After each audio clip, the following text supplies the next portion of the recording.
What's up, and welcome back to Nowstalgia Pod, giving you your weekly look at what's going on in pop culture. My name is Pat Sheehan, and I am here with my co-host, who loves his wife, Dave Martin Swagger. Dave, what's going on? Oh man, love my wife. I don't know if I could express my love any greater than I do every day. Man, good to be here today. We got not a lot to talk about this week. We're gonna be talking a couple movies. We're gonna be talking a great, maybe top 2 TV show of the year? Question mark? Little tease for you. But we're going to be starting today talking about some music. As you can see, if you're looking at Dave's screen, there's a little Chance the Rapper back there. And we want to talk about what it means to chart in 2019. But before we jump into that, hit that subscribe button if you're watching on YouTube. Go to soundcloud.com/nostalgiapod to find all the ways to follow the podcast. And lastly, go to iTunes to give us a 5-star rating and review. We appreciate all the feedback, especially on our Twitter at NostalgiaPod. Dave, Lil Nas X recently set the record for longest running song at #1 on the Billboard Hot 100, I believe. Correct. And before that, it was One Sweet Day from Boyz II Men and Mariah Carey, and Despacito, the Bieber song that I think we talked about on the pod. Yep. Bieber and Fonzie.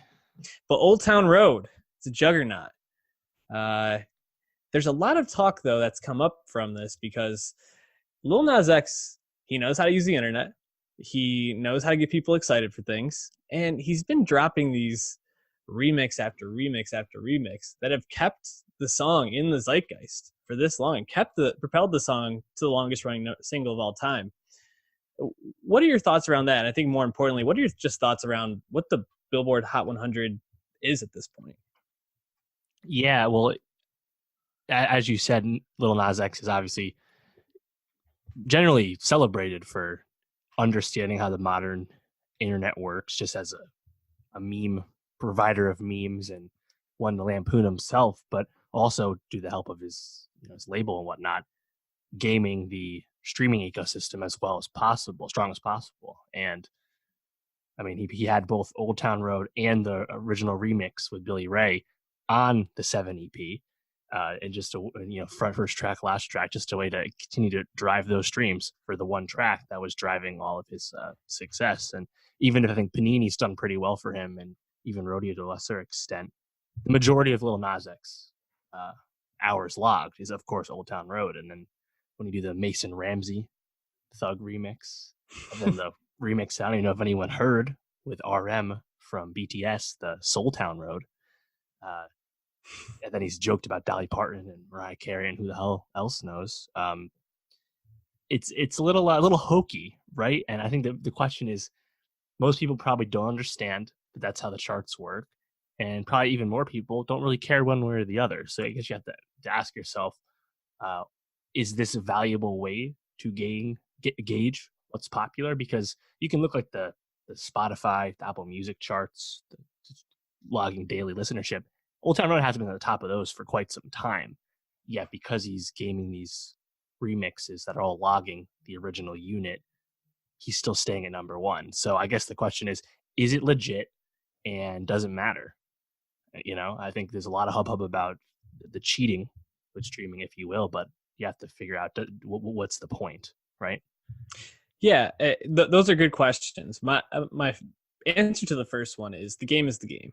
And if these charts are going to track in this way and you can find a way to game it, until they change it, I think it's all fair game to say, okay, I'm going to do this. I'm going to keep this song up there and just kind of ride it out.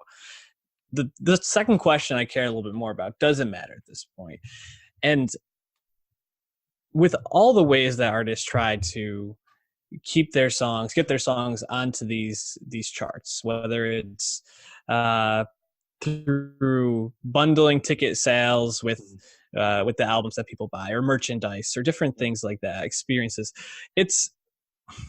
I think the only time that you can really take something as culturally important from the charts at this point is if you really take a long range look and see what the trends are. Because, something like,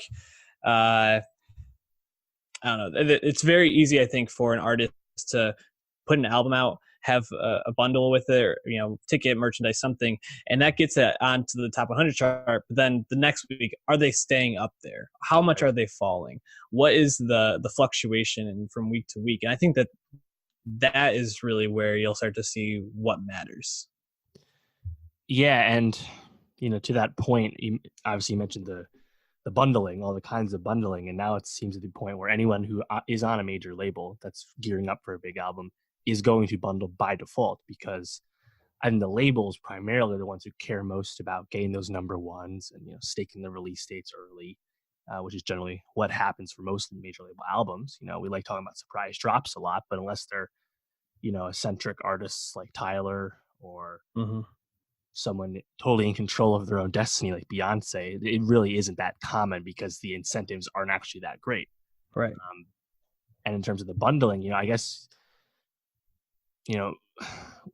we haven't reached a breaking point yet, clearly, but I think we have hit like that critical mass where everyone's doing it. But, Brockhampton did it last year. They got number one with Iridescence through bundling of various sorts, and everyone's happy about that because everyone's rooting for them as a kind of underground group that's on a major label. But then when you have like Chance and DJ Khaled going at it over who bundled properly and will get those bundle units counted when they basically stream the exact same amount, it's basically nonsense, right? Right. But I don't know, like, I think the reason I wish it was done a little differently or done a little better is just because, honestly, I keep going back to how the stands react. Like, you go to @ChartData on Twitter, which is a great account, just tweets tons of chart information and plays and views and all that good stuff. Every reply to every tweet basically is tons of stands weaponizing sales and charts and calling out competition for flopping or outselling. They're outselling the others, and it's just really funny to see young kids, these stands, taking ownership of something that doesn't affect them at all, the status, the plays of music they already like, artists they already care about, and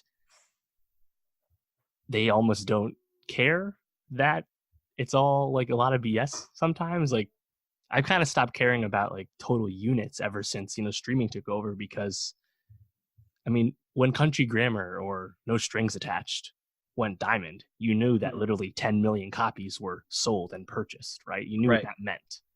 And even though we know exact formula of what streaming equivalent and album equivalent units are with streaming, it's still different. And I guess we're not gauging money so much anymore. We're gauging listenership. I guess that is good, knowing that something is still being listened to over and over again. That's why Drake will never leave the charts, because all of his albums get listened to all the time. Yep. But on the other hand, you look at those top album charts and you'll see like Billie Eilish. She's been top 5 basically ever since the album came out, right? Big album, huge album. She's a superstar. Then you look at the percentage of streams she's getting, and over 50% of the album streamed is just people listening to Bad Guy over and over again. So that album chart is basically being influenced by, the hit single. So that, I guess the question is that a problem, that the album chart's really just a song chart? Does it matter? What is it telling us? And just figuring out what we want these charts to tell us and communicate, I think, is kind of the important thing. And yes, the stands will argue about superficial numbers ultimately, but we want the charts to communicate something. And back in the day, they communicated, tangible reach of music back when we had to rely on SoundScan for like radio consumption. We didn't know of that. Now that we have all the data points, you kind of have to refine them and figure out what they mean. And tour bundling to influence those data points is kind of not interesting to me anyway. It doesn't really tell me much. Yeah. As you were talking about the Twitter account, the Billboard or Chart Data Twitter account, and the way that fans react to it and comment on it, I was thinking about why fans would find it so necessary to stream these songs over and over to propel their favorite artists to stream Megatron. Right. And it feels like it's this need for their favorite artists to be high on the charts, to be up there, just so that they can feel validated in who they choose to listen to or who they choose to follow.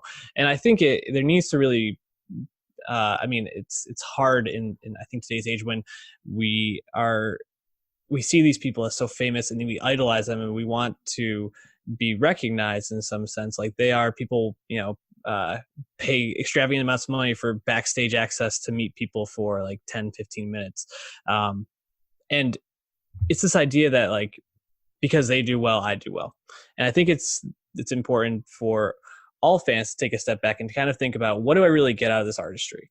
Because I think when it becomes something that is almost too personal to the point where it feels like if they don't succeed, then I'm not succeeding, or there's something invalidating about me, that's when it becomes dangerous. And that's when these kind of fights start.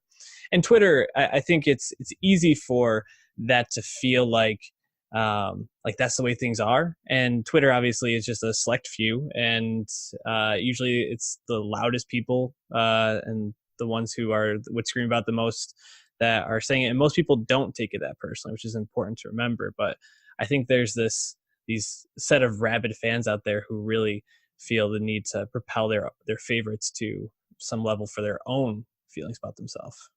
Right. And it's funny, as we've discussed before, obviously we know hip hop is by far the most dominant genre just in terms of sheer output, popularity, certainly dominates streaming, all that.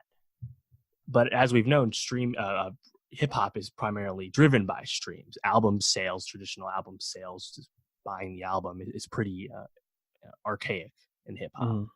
Even Chance, who debuted at number 2 this week, mainstream rap superstar, 100,000 plus units, yet it was sub 30 traditional sales. Pretty crazy.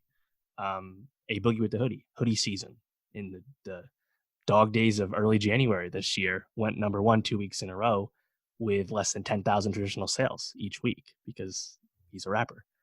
Meanwhile, you have, just bands, any kind of band, whether they're new or old, like Greta Van Fleet, right? Greta Van Fleet, I think, did like 80% of their huge opening week was traditional sales, even though they're technically a new band, even if they sound like an old band. And you think about like the best-selling artists still, like up until like Chester Bennington died 2 years ago, Linkin Park was the most dominant rock band. And I think these charts, these sales numbers kind of reflect the audience, like the older, less diverse audience that usually flocks to legacy rock bands. And, they still seem to buy music. Country artists, country fans still buy music.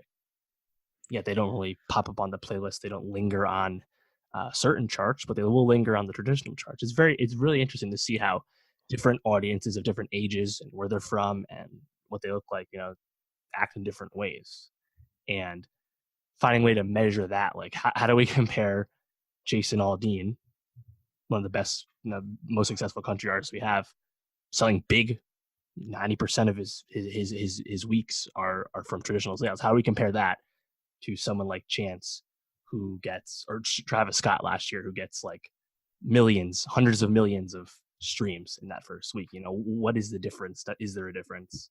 I don't know. There's a lot too. And I think until like Rolling Stone released a new chart and Billboard made more and more charts, but I just don't know if more charts really matter until we find a way to, I don't know, maybe change the formula a bit. I'm not really sure. Just because I feel like I said before, I think streaming doesn't cheapen it because it gives the tail, but it doesn't tell you what the old measurements told us. So I don't know. There's what an album, number one album is these days really depends on who put it out. And this past week, it wasn't actually Chance. It was NF, a Christian-ish diet Eminem, who probably has a lot of fans in Middle America who bought his album. You look at the numbers, and that's what happened. So, yeah, fascinating. I have a friend who was texting me about the new Tool album coming out. They announced a new single coming out this Wednesday with an album soon to follow, and they were like, I don't even think I'm going to listen to that single when it comes out. I think I'm just going to wait for the album because I like to listen to the music in context. I said, oh, well, you'll be able to stream it. And I found the date and sent it to him. He's like, oh, no, I'm probably going to go to the store and buy the CD or buy the vinyl. And I was like, oh. And it's just that there are, to your point, those rock fans who really do like to listen to music in traditional ways, and how we can ever really know like what is the number one album, and what that means now is much less significant than what it meant even 20 years ago. The music industry is just so fractured. One of the things that turned us on to this topic was a podcast episode from the New York Times, and one of the things that they talked about in there was paying attention to like the local charts, from Shazam. And I think that that's actually a really interesting perspective to think about, like what's popping off in certain areas as actually more of a symbol of what's a hit than like the more traditional charts at these points. Right. So, but it's still the idea, like things are fracturing down to even smaller and smaller bits to find what actually matters at this point. Mm-hmm. Yeah, so if there's one chart that actually is worth paying attention to, at least gives you interesting insights into things, it's the United States Viral 50 chart on Spotify. And I believe they also have a global version of that. That's something that updates frequently. Like the Billboard charts update once a week, right? Mm-hmm. At least the main ones do. But these viral charts on the streaming services actually can maybe give you a little insight into things as they're popping off. We used to see SoundCloud top charts as the angle into that a few years ago, back when it was a more lawless space. Now it's kind of mainstream and streamlined by the labels. But even though Spotify and Apple Music are very much the game, because these charts are operating in a way just to capture not the biggest stuff. It's not Rap Caviar where you pay to get the song on there. I mean, number 2 on US Viral 50 right now is Jesus is the One, I Got Depression by Zach Fox and Kenny Beats, this hilarious joke rap. And it's only got 5 million total streams on Spotify, but it's been on the viral chart for about a week now. And that's fascinating to me, because how did that happen? What got it there? Right. Hurts by Lizzo went viral off a Netflix trailer, despite the song being almost 2 years old. So I think how things blow up now in this age where anything can blow up, it's interesting, and hopefully these charts continue to evolve to capture that and tell us how things happen.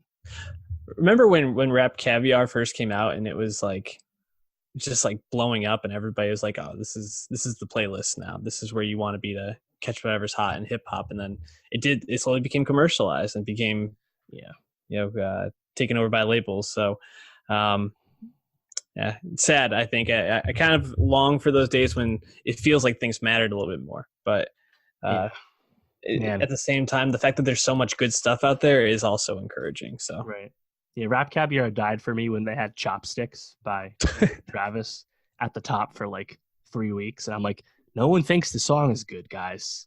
You don't have to take the Interscope check this time. You can say no thanks and take someone else's money. Like they used to actually curate. It's frustrating. Yeah, it's got 11 million followers. What's it matter?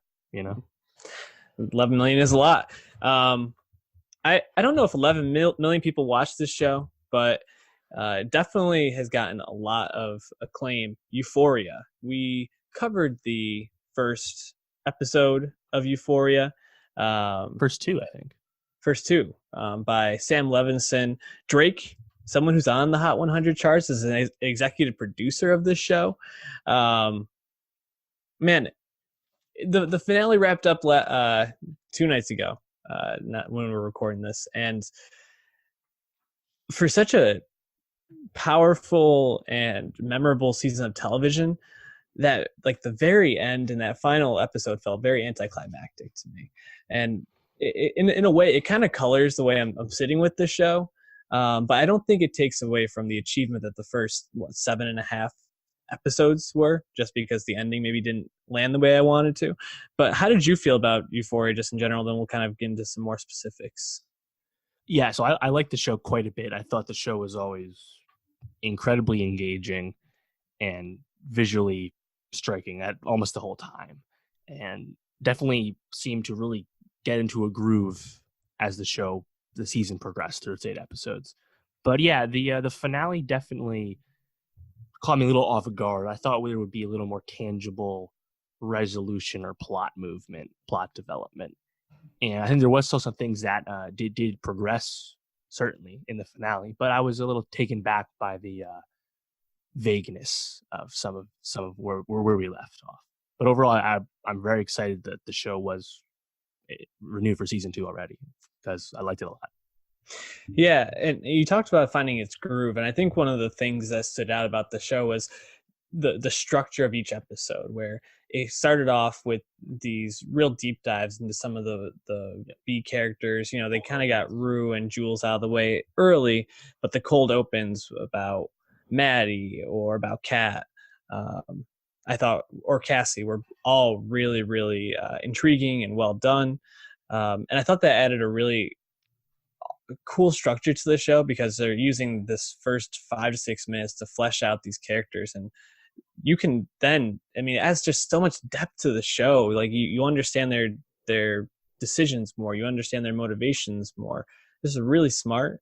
And also, going back to what I said earlier, the style of the show, I think the cinematography, the lighting, the costumes all really stood out, and it felt like there was a real sense of, the show had a sense of what it wanted to do and who it wanted to be, which I think was really, really refreshing. Don't forget the eye makeup, man. lot of love for the eyeshadow and whatnot. Yeah, a lot of glitter. I don't know. I don't remember there being that much glitter in high school, but it's also 10 years after I graduated high school at this point. Right. Well, you know, it's funny. I kind of had a call back to what we talked about. We talked about the first two episodes where it's obviously a stylized portrayal of Gen Z high school experience today. It's not pretending. It's not lying to you about that. But I couldn't help but notice. I was like, when they had the prom in the finale, even though we kind of was that prom. I mean, that was some kind of prom, right? The problem was that we kind of had too many flashbacks and cuts to other scenes and other moments that it was a little jarring. But I think that was supposed to be a prom of some kind.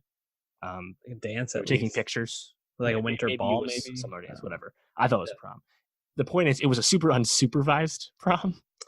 Yeah, like this was a prom happening at the school that they go to, and there was not a teacher. There was hella fucking in the bathroom, hella smoking. Like that never happens at any prom. I just thought that was funny, but I don't care. I liked watching it.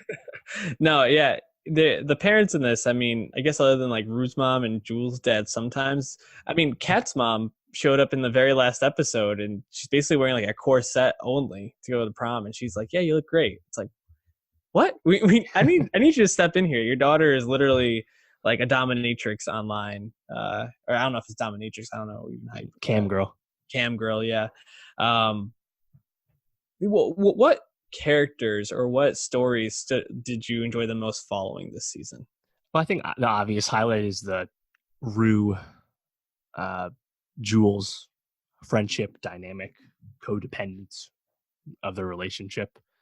Seeing that play out and just get fleshed out due to the strength of Zendaya and Hunter Schafer's acting and their great chemistry. It was clearly the strength of the show, really kept the show going. They're the two main characters. That's kind of the focus of everything. Even though the ensemble is strong and we got to know most of that, you know, as you said, the focus being Rue and Jules, I think, was smart because it was done so well and so convincingly. And you know, just having this relationship develop, and nothing's made of the fact that it's a LGBT relationship, the fact that it's certainly non-traditional, the fact that Jules is trans is not really a topic to explore, just kind of accepted, and they go into a little bit in her backstory. But I thought that was done really well, just because they kind of just subvert your expectations of where they want things to go. And even if this finale is suggesting that Rue perhaps has relapsed right at the end, as Jules has left her, you know, it's tough to really know what they mean by this. Again, I thought it was a little vague for my liking. Their relationship throughout was just super compelling, and I think again the strength of the talent involved, you know, really sells it. So that's kind of what I want to see most moving forward, to see more of them, because they were so great.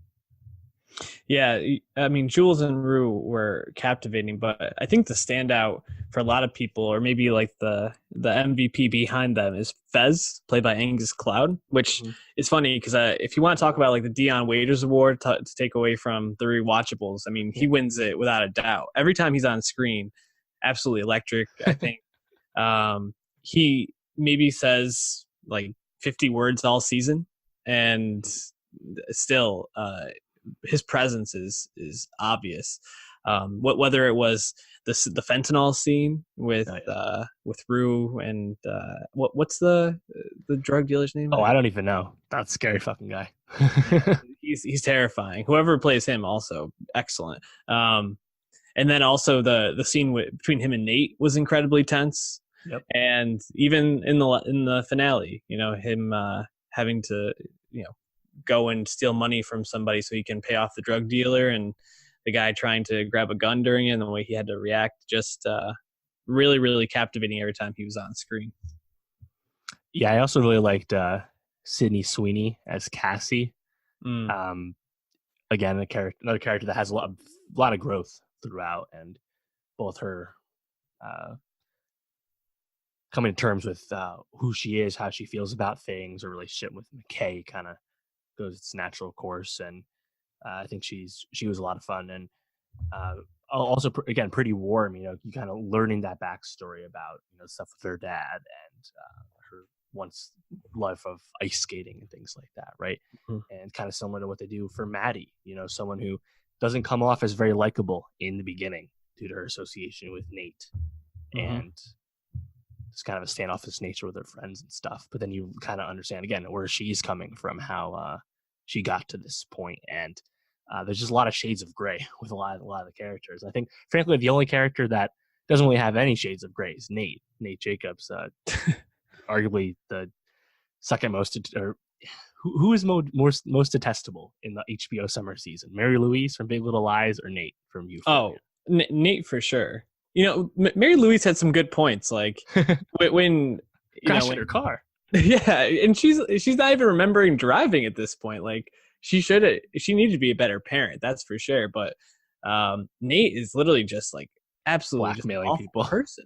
Yeah, I mean, and the fact he continually gets away with things. The fact he like beat that guy's face into a pulp and then blackmails him into admitting to a sexual assault, and blackmailing Jules into supporting it is just all so like mastermind and crazy.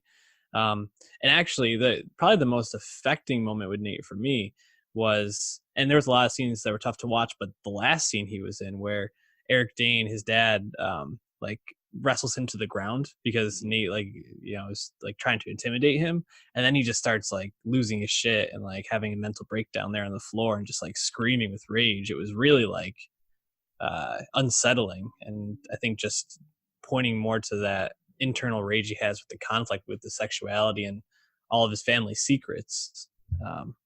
I thought the guy, the actor who played Nate, Jacob Elordi, yeah, I thought he was fantastic this season.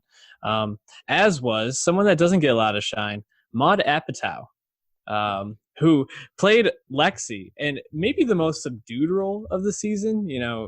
I guess maybe Rue's mom is a little bit more on the sidelines, but Lexi, I mean, she protects her sister from McKay in that episode. She's there for her during the abortion. She helps Rue solve the detective stuff. Lexi's a underappreciated character in the show. She's also the most normal, the one I can relate to the most. So yeah, I appreciate her.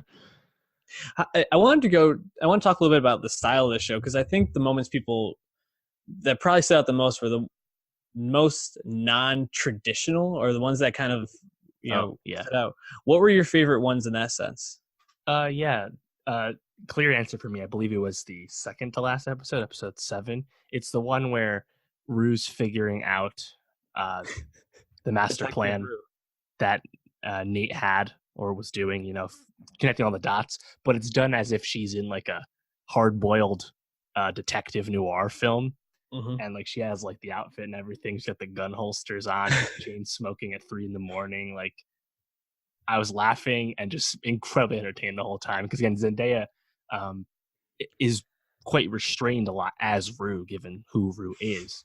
But we know how talented she is as a performer. So the fact that she can kind of turn it on for a second there and do something a little different, was cool. But again, like, they sell it because the set design of that, again, stuff that's just in the head, is done so convincingly. It looks so great. So yeah, that was my clear choice for that. Yeah, and the dick pic presentation is another one that really stood out this season. It was hilarious, but it really just matters how you take the picture, to be honest. But what I found, I think what I liked more about the detective one, and I agree with you, that one stood out to me as well, was the way it interplayed with things that were actually happening. It's supposed to like mimic this manic episode that she's having as she's figuring all this out, and the way she's like interacting with her mom throughout it, and just like other people, and they were just like, "What are you doing?" She's like, "I'm on a roll. Don't stop me." And like just kind of like move on, like keep talking through things. It was just really really well done. I think the show can continue to take more and more chances. Something I thought was a really really cool scene was in the second to last episode when Jules goes to that rave or dance party, whatever it is. I thought the way that they were cutting between Rue's, I think it was a kidney infection, and how she was like dealing with that, and Jules and what she was struggling or what she was going through at that time, almost like her self enlightenment in a sense, right, was really well done. Like the intersplicing and the music in it, and also kind of pulling in like Nate as this like shadowy figure kind of over everything was just really really masterfully done. Yes, I mean, speaking of music in general, probably chalk this up to Drake's EP credit, but man, the soundtrack was phenomenal from the start, man. I mean, I remember the first time I was like, oh, wait a minute, they're fucking going for it. They had Megan Thee Stallion, but they had Too Cocky from Tina Snow last year. They didn't have any of the new stuff. They didn't have something as obvious as Big Old Freak, right? Yep. And you're in that as all the kids are just fucking going ham in like the minivan. Super good. And then even like there's like more ambient stuff like Doja Cat's Juicy's just kind of playing in the background in a scene. Too Short comes in on the finale. Tons of great drops, but they're also like really spliced in great moments. I know sometimes there will be shows that they feel the need to fill all the white noise with music. I didn't find that the case with Euphoria, even though there was a lot of music. I feel like it all landed pretty well. Did you have any thoughts on the music? Because I think it's overall just an impressive group of modern songs. You don't see that often. Yeah, the music drops were really really well done, and I actually think they mixed in a lot of like older stuff too effectively, like A Song for You playing at the end of the finale. I think they had a Motown song in like the 6th or 7th episode that really stood out to me. But I knew that the music in the show was going to be excellent when in the first episode at the party they had Jamie XX playing Good Times, and I was like, okay, they know what they're doing here. They know. Yeah, that was the first time. But yeah, even like for having Drake as the executive producer to only drop one Drake song and have it be nonstop and have it fit perfectly into like the mood of that scene, like leading up to the Euphoria intro, just phenomenal. Right. Really can't speak to those choices enough. I wanted to ask you, were there any choices or any characters this season that you didn't really like that didn't work for you? No one I didn't really like. I think there's certainly characters I want to see more from. I think that Ethan is really just there to be interacting with Kat the whole time. I'd like to see more of that. Obviously, Lexi, Maud Apatow, as you said, a lot of meat on that bone. You figure. Even Kat in general. I think the camming stuff, which starts pretty early in the season, after she avoids a sex tape scandal, right? That was certainly a shocking thing. I thought it was effective, but I don't know if she really. It was kind of like supplemental to the arc she was on the whole time. So I'm looking forward to them perhaps continuing, her newfound relationship and who she was, and maybe we can avoid the shocking stuff, because I feel like the camming stopped adding stuff after a while. But this is a minor gripe. I'm curious to see if McKay comes back. I did feel like we had a pretty succinct arc for him. Him himself, obviously. Cassie's her own aspect to this, but maybe he drops out. I don't know, but if he didn't return, I wouldn't be surprised. But yeah, and then Fez, obviously, as you said, and his brother. Just Ashtray. I mean, heck, we didn't get a cold open about Fez. I know. We didn't get that voiceover, learning more about that, and you could do a lot with that. And get Sam Levinson he wrote everything for this season, directed a lot of it, and he definitely will not shy away from the experimental thing. So maybe you could, I don't know, there's a lot of options. So just looking forward to seeing it. We don't have a production start date yet, so no guarantee it comes back next year, but we'll be watching for sure. And I think this show definitely has more highs to hit. I think like thematically there are more things we can try and achieve. But even if this was just like S tier skins, it was fucking good. Yeah, really good. Also, just quick, Fez feels as good as gone for next season, right? Like he's gonna die at some point. Yeah, it's tough to see a happy ending for someone like him, right? Just gotta rope us in a little bit more first before they kill him, Yeah. Anyways, Euphoria. If you haven't watched or if you're not caught up, please do so. Also, go watch Hobbs and Shaw, David Leitch's new film. The spinoff of the Fast and Furious series. I found myself watching a lot of Fast and Furious this weekend on TV in my downtime. Living my life a quarter mile at a time. Man, I'm not a huge Fast and Furious fan, so going to see Hobbs and Shaw, my expectations were pretty low. You're about to say something. Go ahead. I was gonna say it's also not the best entry point for the franchise, given that's a spin-off. Right. I've seen bits and pieces. I don't think I've ever sat down and watched one all the way through. Car movies, are not really my thing. This basically ended up being B-level Mission Impossible in my book, which I was okay with. It was entertaining. There were certain things that I thought worked really well. Certain things I thought did not land at all. But overall, I left relatively happy. How did you feel about Hobbs and Shaw? Yeah. As you said, the Fast and Furious franchise, despite being the most financially successful and dominant action franchise we have, it is not as intelligent as Mission Impossible or the Jason Bourne series. No one would say that. It's not Mad Max Fury Road. Oh my God, it's Deckard Shaw. Imagine that. And even as the franchise has grown past it's not about street racing anymore. That's long gone ever since Fast 5, really. And now it's just pure action. But the fact that we actually got to a point where we have a spin-off with the villain of the 6th film and a supporting good guy who we saw in the 5th film, it's just kind of funny that we got here.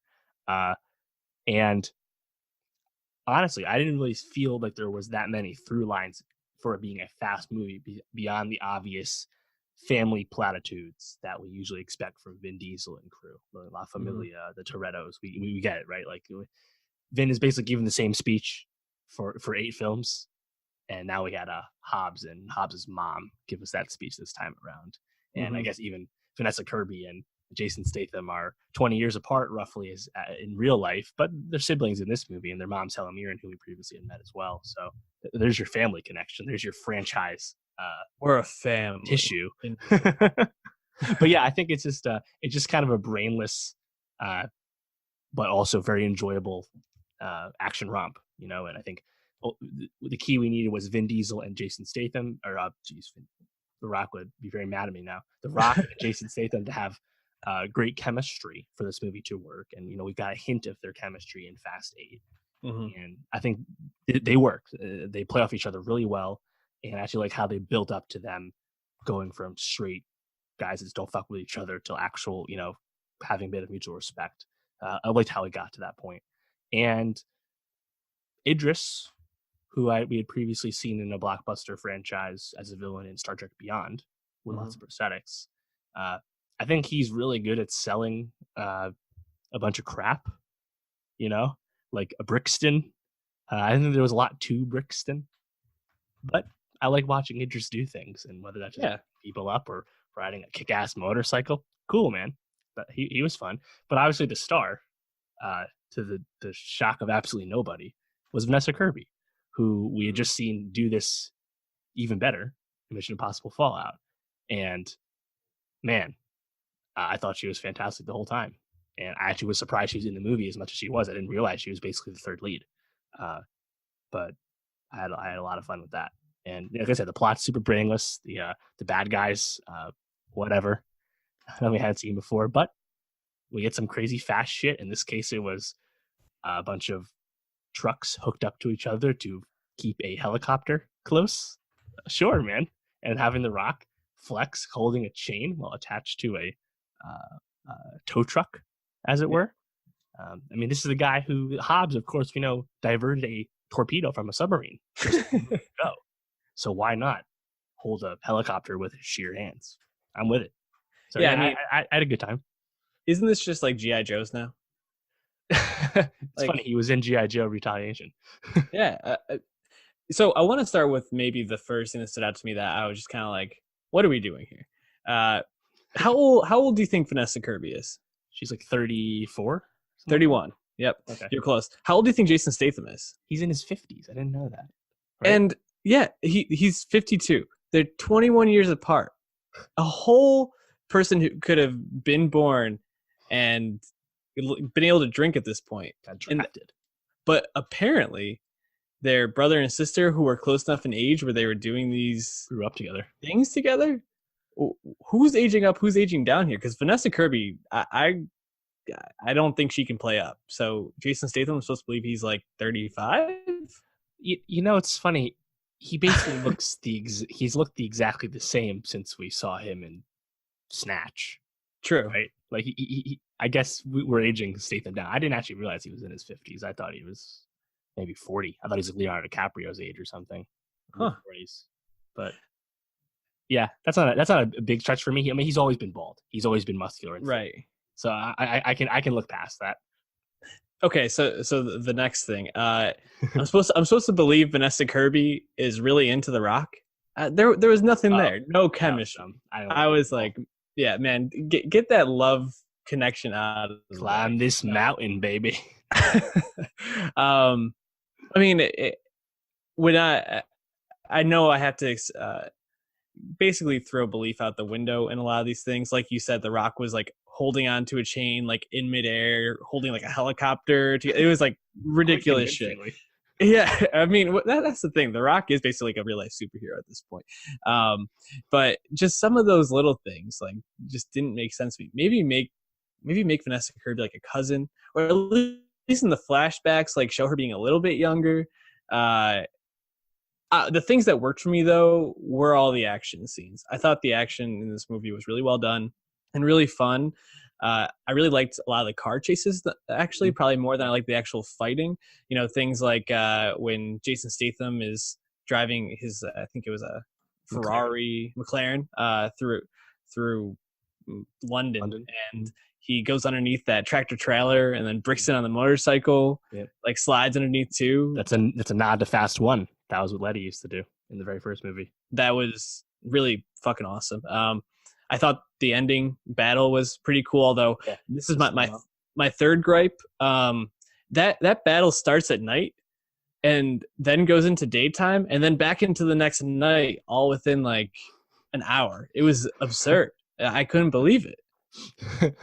They light up those torches to like keep, put the fire ring around all them, and it's pitch black out.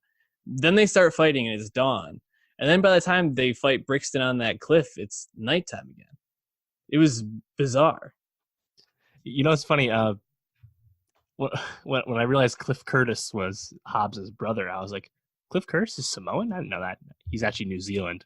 But I was like, wait a minute. Is this because he's a black guy? I wasn't sure. I was like, wait a minute. This is a walk for me. But now he's Islander. The Samoa stuff really came out of nowhere for me, and I actually liked it a lot. I thought it was just the set pieces leveled up in that third act right there, and it was pretty enjoyable. But a shot of Roman Reigns, who has no lines at all, just does some wrestling moves when he's fighting. Yep. Sure, why not? It's being wrestling. I believe John Cena is going to be in Fast 9, which comes out next year. I like the Isa Gonzalez bit role. She's super compelling. Want to see her in more stuff. And is it believable that her and Shaw are dating or fucking? Yeah, I guess. But given what we saw in Shaw in the beginning, ultimately, I think this is successful enough to justify it being a spinoff. And I know it's just being labeled as a blatant money grab for a franchise that is effectively just one never-ending money grab at this point.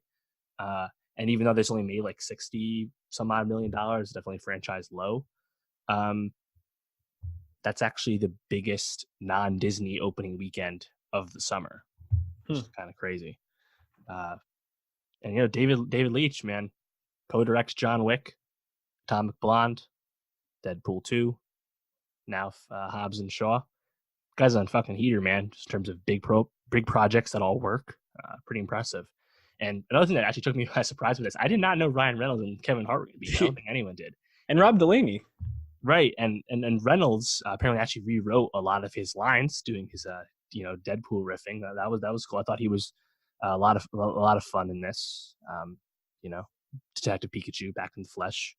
Mm-hmm. Yeah, but Kevin Hart, man, coming in as the air marshal, I thought he was really, really funny and a great way to kind of push Hobbs and Shaw together. Yeah. Now you're not a big fast guy, as you've said. Are you aware of how we first meet Deckard Shaw, Jason Statham, in this franchise? Do you know how he comes into the orbit? Yeah, he's a villain, right? And was it 7? Yes, he's the villain of Furious 7, but he actually comes into play for us in the post-credits of Furious 6, where his brother, Owen Shaw, is played by Luke Evans. That's the villain of 6. And at the very end, by a bit of blockbuster retconning, we find out that Han, who dies at the end of Tokyo Drift, the third movie, he was part of Dom's crew, and he went off to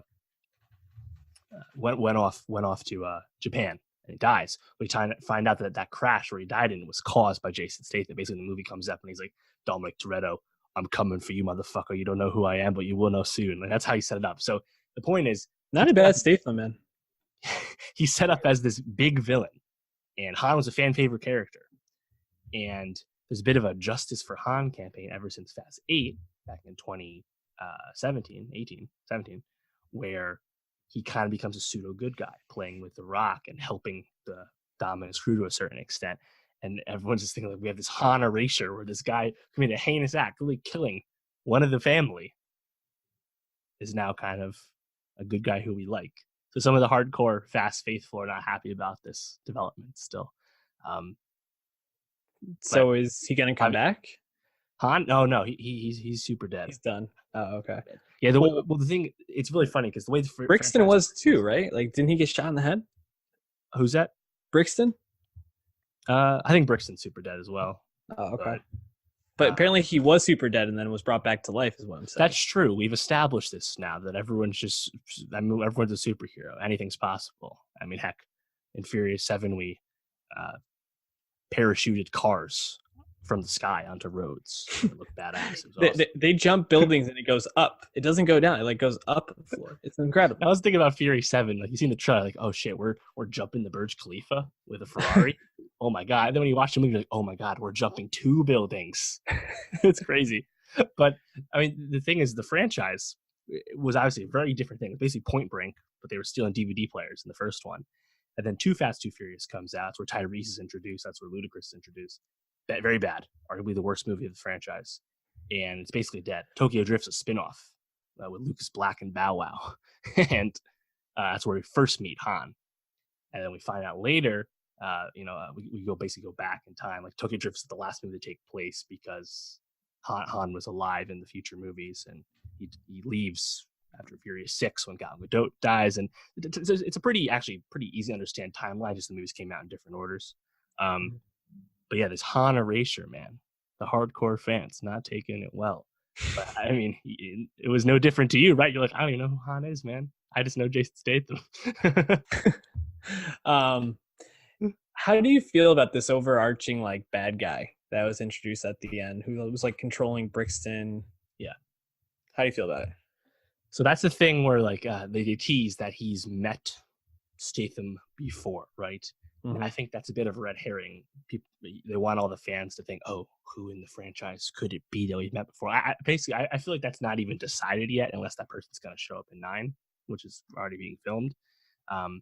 It'd probably just be a new character played by a famous actor. Yeah. To be honest. I suppose it could be Charlize Theron, Cypher. That's what I was going to say. Maybe it was Charlize. For 9. But yeah, I think it's probably barely fleshed out unless we're going to see it soon. But it's a good tease, I guess, for the franchise building. We already know they want to make a 10th one as well. And the joke for years now has been, we got to take these cars to space. So I think we'll get there. Where are you putting Hobbs and Shaw in your Fast and Furious rankings? Firmly middle tier. Too Fast and Fast and Furious, the second and fourth movies, are at the bottom for me. Then it's probably this and Fate, number 8, the last one we saw. This was probably my favorite Fast and Furious I saw in theaters. So, how many have you seen? 0 before this. So it's nice. Firmly number 1 for me. 1 of 1. Well, why don't we move on to a film that's probably going to make a lot less money than Hobbs and Shaw, The Art of Self-Defense. Riley Stearns movie starring Jesse Eisenberg. Yep. 84% Rotten Tomatoes. Dave, you saw this movie. I have not been able to yet. Give the people a little taste of why this is a movie they should see.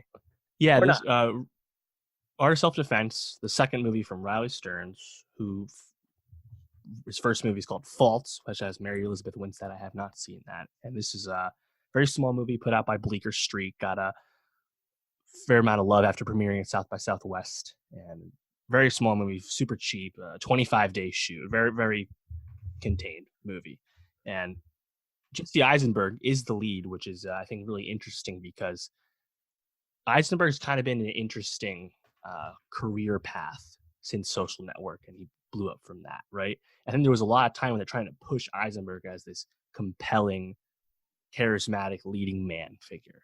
And if we're being honest, he's just not that. That's just not like the neurotic performances that he can give are great and are lead performances, but they're not the traditional charisma you expect. Like they were trying to put him into that role in past movies, and heck, even stuff like when he's playing Lex Luthor, Batman vs Superman. It was just they were trying to, I think, put the square peg into the round hole for a while. But this is interesting for me. I think it really works because Eisenberg is playing an awkward guy. He's playing a 35-year-old accountant, lives alone, has a dog, pretty meek guy.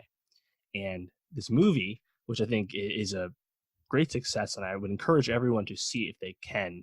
It's going to be on Hulu down the line, so that's probably the avenue for most people to see it because it has not made a lot of money. It's losing its theaters. It's about done in the theaters. But Eisenberg, through this movie with Riley Stearns, they're basically just lampooning masculinity and what it means to be tough, what it means to be a man, and gender roles and hyper-aggression and all that. It's really done in a really funny way. And ultimately, it's quite a black comedy. And it's also a bit of a two-hander. It's really just Eisenberg, who plays this guy named Casey, and Alessandro Nivola, who you see on the screen, who plays Sensei. And after Eisenberg is mugged at night, he feels he needs to better himself. So he goes to this dojo to learn karate. That's really all the pretext you need. But the way the movie expertly, I think, explores modern masculinity in a movie that actually feels quite timeless. Like the dojo is just says karate outside, and Sensei is just named Sensei. And there's a Casey has a very small TV at home, and I don't think we even see a cell phone in the movie. So it's a bit of a piece. But I just think the observations it has about masculinity is really fun. There's a lot of good jokes about manly names and dog breeds and European countries that are masculine and those that aren't, and of course misogynistic attitudes as well. Imogen Poots plays the one female character in the movie who's also training at the dojo. And yeah, I think I don't really want to spoil where it goes, but the commentary the movie is presenting in a compelling black comedic way, I think is quite effective. So I would definitely recommend people check this out. once it gets to Hulu. Bleecker Street just signed an exclusive deal with Hulu, so all their movies will get to Hulu, which is, I think, kind of cool because most of their movies are small. People usually miss them. I mean, this was by for like 3 weeks only at one of the theaters, and you know how it goes when this movie doesn't make big gains the way a Farewell does. So then it only is in theaters twice a day at like 1 in the afternoons. It's hard to see small movies if they don't immediately become really successful. So don't fear not, it'll be streaming soon enough, and definitely give it a chance. I think there's a lot to like about this, and it's definitely one of the more unique movies I've seen this year thus far. So I was quite satisfied. Yeah, I'm looking forward to checking it out. It sounds like it's a movie that really focuses on getting its message across, which I think I like that timeless aspect of it, and looking forward to seeing Eisenberg. I feel like he's very hit or miss, so I feel like if he's good, he's good, and if he's bad, it'll at least still be worth watching. But that wraps it up for us this week. Like we said, short episode. What do we got next week, Dave? So next week, I think the big highlight for us is, of course, the premiere of Succession season 2 this Sunday on HBO. The best HBO show of last year. Was it your number 1 last year? Yeah. I think I had it 2. We both adore the show. Cannot wait, and the early reviews are glowing, which is exciting.